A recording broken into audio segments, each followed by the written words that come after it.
Hey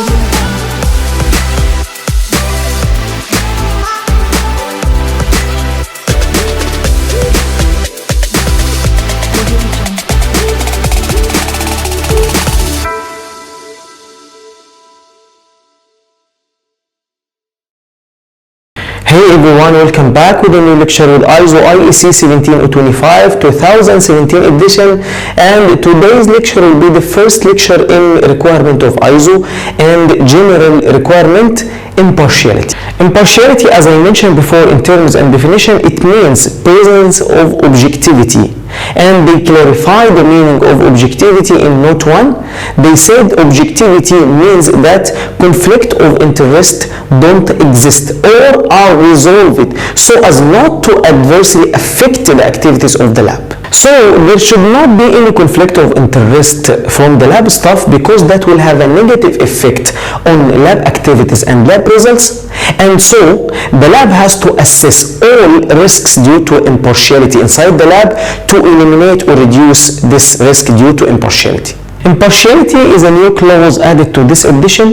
Before that also it has been mentioned in 2005 edition as a conflict of interest, but here in 2017 edition it has more details, and this is a new section specifically for impartiality because of the importance of impartiality to the lab, or the risk due to impartiality to the lab. Because as I said, if there is any risk due to impartiality from the lab staff, it will have a negative effect on the activities of the lab. In this new clause, there should be a procedure to describe the measures taken to safeguard and promote impartiality, to safeguard objectivity, fairness, neutrality, independentness, or any other pressure that can affect lab activities or lab results. Because lab activities should not be affected by any pressure on the analyst, and also lab results should not be affected by any pressure on the analyst or any relationship with the customer. So the lab shall assess risks due to impartiality and try to eliminate or reduce these risks so as not to adversely affect the activities of the lab. And this is risk-based approach or risk-based thinking that I mentioned before, and this is promoted in the new edition, that all risks that will affect or have a negative effect on the lab activities or lab results shall be studied and try to eliminate or reduce these risks. And now requirements for impartiality. First point, lab activities shall be undertaken impartially and structured and managed so as to safeguard impartiality. So all processes, procedures, documented informations, organization responsibilities, lab activities or lab results shall, from receiving the samples up to giving the result to the customer, shall be controlled, revised and approved. And you should know that this is very important action to safeguard the impartiality inside the lab, because if you keep this process of reviewing the results after the analyst, senior analyst, technical manager, lab head, so in this case you will eliminate or reduce the risk due to impartiality. I think this is the most important point or most important action to reduce the risk due to impartiality inside the lab. So inside every unit, the analyst and senior analyst will revise after him lab activities or lab results, and technical lead or technical manager, he will revise after them all procedures, lab activities or lab results, and after that at the end lab manager will approve.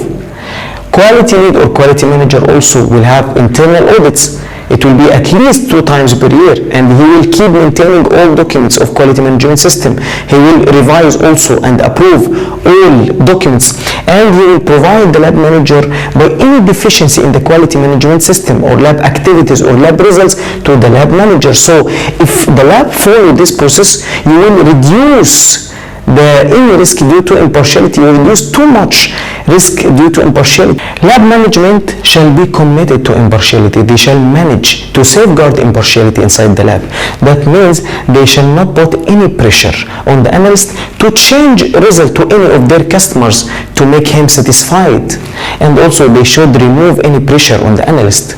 They shall not have a part ownership with any of their customers, because that will affect their decisions, and so it will affect impartiality. They shall keep neutrality and fairness between all customers of the lab. Also, lab shall not allow any commercial, financial, or any other pressure that may compromise impartiality. Example for this, if there is a lab staff has a big loan, as example, that may be a risk due to impartiality. Lab staff working in tenders and has a relationship with the provided company. Also, if there is any of lab staff or lab management has a part ownership with the customer, also that may be a big risk due to impartiality. Another very important point, lab shall identify risks due to impartiality. This is very important point because of risk-based approach. You shall make risk analysis for all lab activities and results from receiving the samples up to giving the result to the customer. And any risk you will find due to impartiality, you will try to eliminate or reduce this risk to safeguard impartiality. And after you will identify all risks due to impartiality, then you will find a way to eliminate these risks. Then if you find during the year any risk, you have to take action also for this risk to remove. And after that also, during every year you have a management review. In this management review you will revise and you will find out if there is any new risk due to impartiality and also try to eliminate or reduce this risk. And you should know that risks due to impartiality can come from lab itself, as I mentioned before, from any pressure on the analyst, and from external risk such as business relationship with the customer, any family relationship with the customer, also sharing any project with the customer. The last point, having a relationship with the customer doesn't mean there is a risk due to impartiality. Sometimes you have a staff in the lab who has a relationship with any of the customer, but there is no relation in the work. There is no effect will come from this analyst due to impartiality. It will not affect the impartiality inside the lab. So in this case, it's better to come over this point, or if you identify that there is a relationship between this staff and any of your customer, you shall demonstrate that there is no risk in this point and there is no risk due to impartiality will happen because of this relationship. The main changes compared to the previous edition, in 2005 edition they mentioned that in 2 points, 414 conflict of interest has been mentioned, and 415D avoid any activities that may diminish impartiality. But in 2017 edition, as I said before, this is a new clause and there are more details. The most important part in this lecture, how to implement this clause. First, you should write a procedure SOP for identification, analysis, and elimination of risks due to impartiality, and that will be explained in details in this lecture, inshallah. Second point, commitment to impartiality. Same like conflict of interest that we did before in 2005 edition. So you can give the name of commitment to impartiality, or you can keep the old name, conflict of interest, and you will have specific one for the analyst and the other one for the lab management. So it will be based on the job description. Also, if there is any new risk due to impartiality identified during the year, action shall be taken immediately to eliminate or reduce this risk, and also should be recorded. And during the management review, every year during the management review, the risk due to impartiality shall be reviewed. All risks due to impartiality shall be reviewed. You can remove or keep a new one. So risk due to impartiality shall be reviewed and also shall be discussed. Maybe you have another risk due to impartiality to be eliminated. The procedure for identification, analysis, and elimination of risks due to impartiality. Scope of this procedure will be applied to all lab activities and lab staff. Purpose: to safeguard impartiality, objectivity, and fairness between all customers of the lab, and to ensure independentness of the lab in decision making relating lab activities and lab results. Even in the new edition, this word independentness has been deleted in the definition, but still it's very important to ensure independentness of the lab in decision making relating lab activities and lab results, so there will be no pressure on the lab management from any other customer.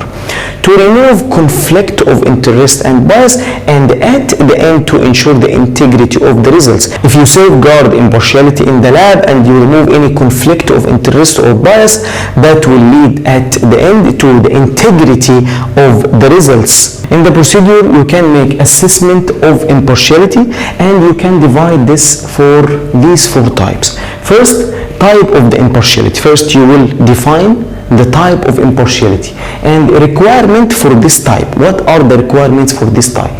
And the risk, any risk due to this type you can write, and what are the actions taken to eliminate this risk. As example for this, we have financial impartiality at the beginning. This is the type of impartiality.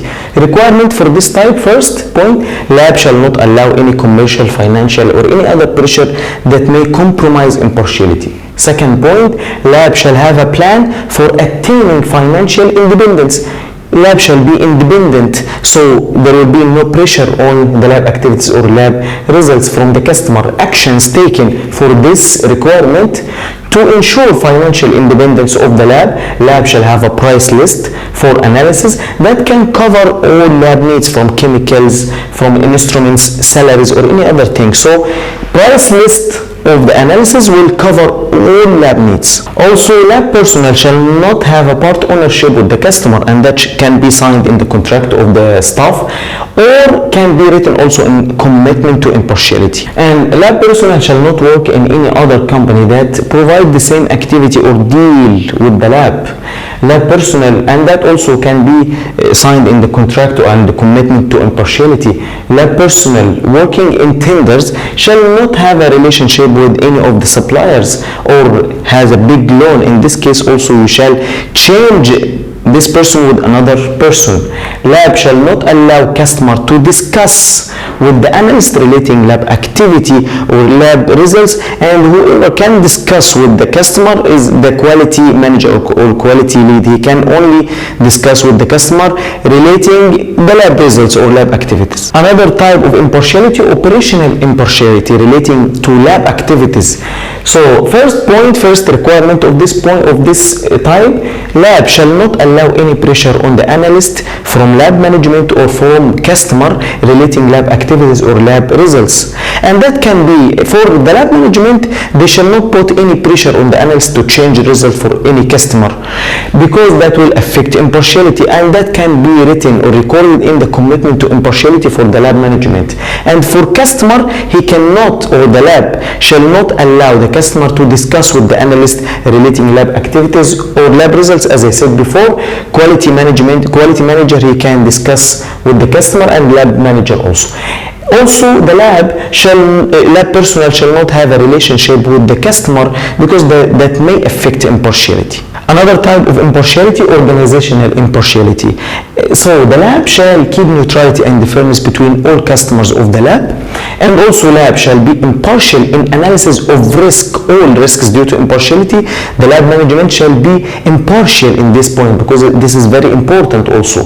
So the actions taken, the lab personnel shall sign commitment to impartiality, and also lab management, they shall sign specific one for them. That was the procedure for impartiality, for identification, analysis, and elimination of risk due to impartiality, and you can do also by another way. Thank you, and see you in the next lecture.